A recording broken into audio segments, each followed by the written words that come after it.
तो गाइज इस वीडियो में मैं आप लोगों को इस नोटिफिकेशन के बारे में पूरा डिटेल में मैं बताने वाला हूं। और यहां पर आप लोग एक कमेंट में भी डाउट पूछ रहे थे कि मैं यहां पर 2 बार रजिस्ट्रेशन कर दूंगा तो क्या फॉर्म रिजेक्ट हो जाएगा। तो गाइज यहां पर मैं आप लोगों को बता दूं।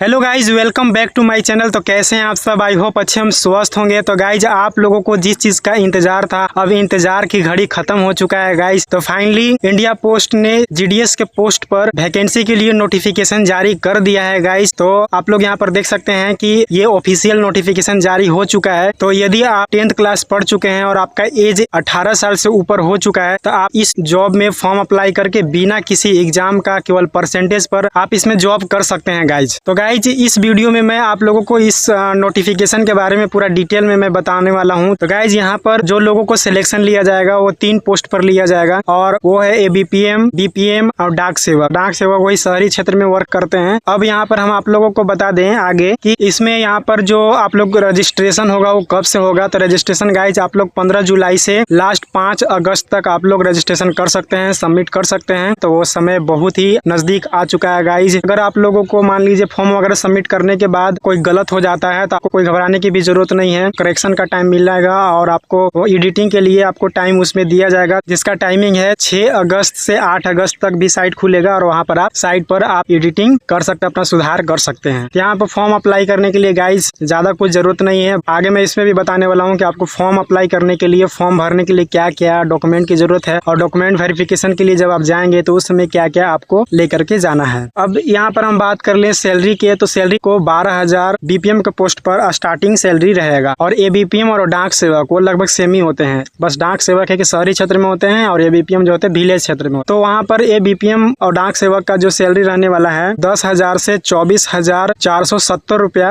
हिसाब से रहने वाला है। यानी कि जब आप ज्वाइन करेंगे तो आपको 10,000 बेसिक यहाँ पर सैलरी मिलेगा। लेकिन उसमें डीए वगैरह भी आपको मिलता है। 50% अभी डीए चल रहा है तो उसके अनुसार मिलेगा। हो सकता है आगे डीए भी आगे बढ़ सके, आगे बढ़ेगा तो और भी पेमेंट बढ़ सकता है। तो आपको यहाँ पर पेमेंट के बारे में जानकारी मिल गया होगा कि आप अगर इस जॉब में आएंगे तो आपको कितना सैलरी वगैरह मिलेगा। अब यहाँ पर बात करते हैं गाइज छूट की, यानी कि आप अगर एससी से हैं, एसटी, ओबीसी, पीडब्ल्यूडी कैटेगरी से आप बिलोंग करते हैं तो आपको कितना छूट दिया जाएगा। तो गाइज यहाँ पर बात करें कि एससी एसटी कैटेगरी से आप अगर बिलोंग करते हैं, आपके पास कास्ट सर्टिफिकेट है तो आपको 5 साल का छूट दिया जाएगा। उसी तरह से यहाँ पर अगर ओबीसी कैटेगरी से आप बिलोंग करते हैं तो आपको 3 साल का छूट दिया जाएगा। और यहाँ पर बात करें गाइज ईडब्ल्यूएस कैटेगरी की, यदि आप ईडब्ल्यूएस कैटेगरी से बिलोंग करते हैं या फिर जनरल कैटेगरी से बिलोंग करते हैं तो आपको कोई भी यहाँ पर छूट नहीं मिलेगा। जो भी एज है उसमें ही आपको सिलेक्शन लिया जाएगा, उसमें आपको कोई भी छूट नहीं दिया जाएगा। अब यहाँ पर बात करें पीडब्ल्यूडी कैटेगरी के, जो भी पीडब्ल्यूडी कैटेगरी से आपके पास अगर सर्टिफिकेट है पीडब्ल्यूडी का तो आपको 10 साल के लिए आपको वहाँ पर एज के लिए छूट मिलेगा। अब बात करते हैं गाइज अगर आप पीडब्ल्यूडी से भी आते हैं और ओबीसी भी है, मतलब आप कैटेगरी आप ओबीसी में भी है और पीडब्ल्यूडी है, तो आपको वहाँ पर वही जो एज का छूट है वो 13 साल हो जाएगा यहाँ पर, यानी कि और भी आपको बढ़ जाएगा। अगर आप मान लीजिए एससी या फिर एसटी कैटेगरी से हैं और पीडब्ल्यूडी से भी बिलोंग करते हैं तो आपको सीधे 15 साल की छूट मिलेगा गाइज। तो ये हो गई एज की बात। तो अब हम बात करते हैं कि इस जॉब के लिए आपके पास नॉलेज क्या होना चाहिए, क्या आपको रिक्वायर्ड है। तो गाइज यहाँ पर कंप्यूटर का भी नॉलेज होना चाहिए, यानी कि बेसिक जो कंप्यूटर का नॉलेज होता है वो बस नॉलेज होना चाहिए। तो आप ये डीसीए वगैरह कीजिएगा और साइकिल चलाने आना चाहिए गाइज। तो यहाँ पर हम कहेंगे कि देखिए गाइज यहाँ पर तो लिखा है ऑफिशियल नोटिफिकेशन में साइकिल राइड,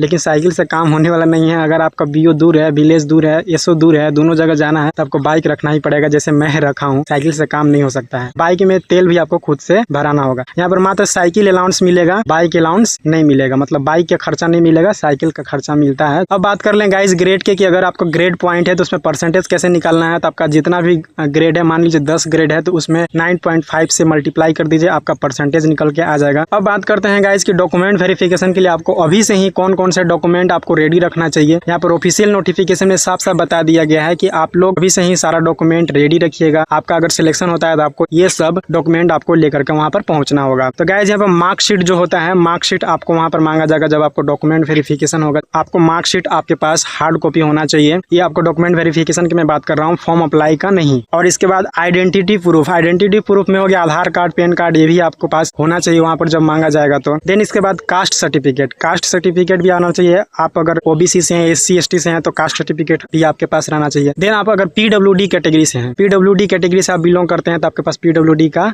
सर्टिफिकेट होना चाहिए। अब बात करते हैं कि अगर आप EWS कैटेगरी से, तो आपके पास EWS कैटेगरी का जो सर्टिफिकेट होता है EWS सर्टिफिकेट होना चाहिए। बर्थ डेट प्रूफ, यानी कि आपका जो बर्थ डेट है उसका प्रूफ आपको देना होगा, तो उसके लिए आपको बर्थ सर्टिफिकेट होना चाहिए, या फिर मैट्रिक का जो मार्कशीट है उस पर भी अगर डेट ऑफ बर्थ मेंशन है तो आपको उससे भी प्रूफ हो जाएगा। और यहाँ पे मेडिकल सर्टिफिकेट भी आपको बनवा करके जाना होगा। जब आपको डॉक्यूमेंट वेरिफिकेशन होगा तो उस समय भी कोई जो सरकारी हॉस्पिटल है मेडिकल सर्टिफिकेट भी वहाँ से बनवा करके लेके जाना होता है, तो वो आपको फॉर्मेट वहाँ से मिलेगा। तो जब भी आपको मेरिट लिस्ट में नाम आएगा तो आप वहाँ पे बात वगैरह कर लीजिएगा, आप मेडिकल किस तरीके से बनाना है वहाँ से आपको गाइड मिल जाएगा। जब मेरिट लिस्ट में आएगा तो फिर आपको धीरे धीरे सबसे कॉन्टेक्ट होने लगेगा, इसके लिए उतना अभी घबराना नहीं है। तो गाइज ये सब तो डॉक्यूमेंट रहा आपको कि जब आप मेरिट लिस्ट में नाम आ जाएगा आपका, और जब आप डॉक्यूमेंट वेरिफिकेशन के लिए जाएंगे उसमें आपको ये डॉक्यूमेंट की जरूरत पड़ेगा। लेकिन जब आप गाइज यहाँ पर फॉर्म अप्लाई करेंगे, रजिस्ट्रेशन करेंगे, उस समय आपको एक नया फोटो की जरूरत होगा, अपडेट फोटो नया खिंचवा लीजिएगा, वो आपको लगेगा। और मोबाइल नंबर जो चालू होगा वो मोबाइल नंबर रखिएगा, और ईमेल आईडी, मैं कहूँगा कि ईमेल आईडी आप नया बना लीजिएगा, उसका पासवर्ड वगैरह भी अच्छा से रख लीजिएगा लिख के, क्योंकि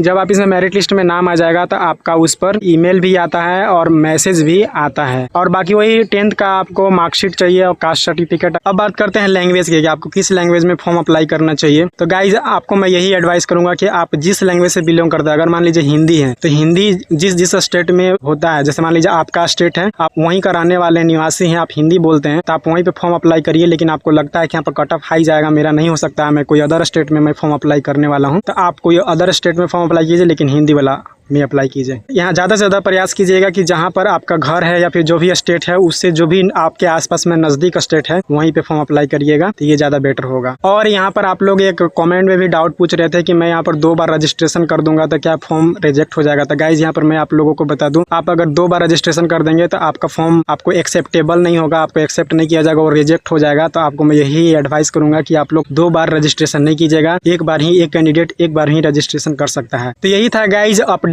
ये ऑफिशियल नोटिफिकेशन आया था, तो मैं सोचा कि आप लोगों को मैं इसके बारे में अपडेट दे दूं। और आपको मैं पिछले बार जो मैं कट ऑफ के बारे में बताया था, कुछ स्टेट को मैं अभी छोड़ दिया हूं, तो उसमें भी कुछ स्टेट को कवर करना है। तो अगला वीडियो में वही कट ऑफ से ही रिलेटेड वीडियो आने वाला था, लेकिन देखे कि यहाँ पर नोटिफिकेशन आ गया है, तो मैंने सोचा कि सबसे पहले मैं आप लोगों को इसके बारे में अपडेट दे दूं। तो इसके बाद अगला वीडियो गाइज उसमें जितना भी स्टेट का कट ऑफ मैंने छोड़ दिया है, वीडियो लंबा होने के चलते मैं उसमें सभी स्टेट का कट ऑफ मैंने कवर नहीं कर पाया। तो अगला आने वाला जो अभी आपको वीडियो है उसमें आपको जो भी स्टेट छूटा है उसका कट ऑफ इससे रिलेटेड वीडियो आने वाला है। तो आई होप गाइज आप लोगों को वीडियो अच्छा लगा होगा, अच्छा लगा तो लाइक कीजिए और चैनल पर नया तो सब्सक्राइब कीजिए। मिलते हैं आपसे नेक्स्ट वीडियो में गाइज, तब तक के लिए बाय।